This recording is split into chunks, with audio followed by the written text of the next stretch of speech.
വിവാഹിതരായ ഇന്ത്യക്കാരിൽ 53% പേരും അവിഹിത ബന്ധമുള്ളവർ. എന്താണോ ഇത് എന്ന് വെച്ചാൽ കല്യാണം കഴിച്ചിട്ടുള്ള ആളുകളിൽ പകുതിയിലധികം പേർക്കും അവിഹിതം ഉണ്ടെന്ന്. ഇതാരാ പറഞ്ഞ്? വിവാഹേതര ബന്ധം ഉണ്ടെന്ന് സമ്മതിക്കുന്നവരുടെ എണ്ണം ഇന്ത്യയിലും ബ്രസീലിലും വർദ്ധിക്കുന്നതായി കഴിഞ്ഞ ഏപ്രിലിൽ ആഷ്ലി മാഡിസൺ പുറത്തുവിട്ട സർവേയിലുണ്ടായിരുന്നു.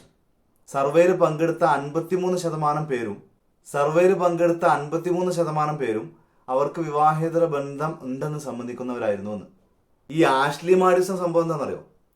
ഒരു French Canadian online darting service ഒക്കെ നടത്തുന്ന ഒരു സോഷ്യൽ നെറ്റ്വർക്കിംഗ് സർവേ നടത്തുന്ന ഒരു കമ്പനിയാണ്.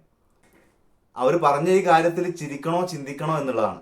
ചിരിക്കാൻ മാത്രം പ്രത്യേകിച്ച് ഒന്നും ഇതിലില്ലെങ്കിലും ചിന്തിക്കാൻ തക്കതായിട്ടുള്ള എന്തൊക്കെയോ കുറെ കാര്യങ്ങൾ ഇതിലുണ്ട്.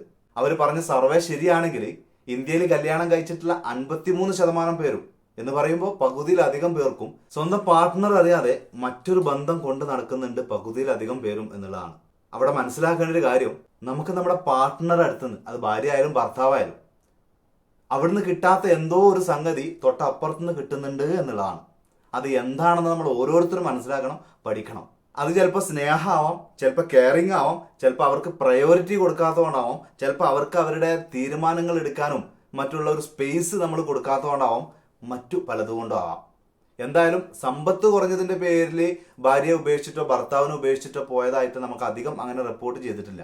എന്താണെന്ന് നമ്മൾ വളരെ ഗൗരവത്തിൽ നോക്കി കാണേണ്ടതാണ്. അങ്ങനെ ഇല്ലാത്തത് കൊണ്ടാണ് ഇന്ന് പഴയ കാലഘട്ടത്തെ അപേക്ഷിച്ചിട്ട് വിവാഹമോചനം കാര്യങ്ങളൊക്കെ കൂടി വരുന്നത്. എന്തായാലും ഈ ഒരു വിഷയം തമാശയാണെങ്കിലും കാര്യമായിട്ടാണെങ്കിലും നോക്കിക്കാണുന്നത് നല്ലതാണ്.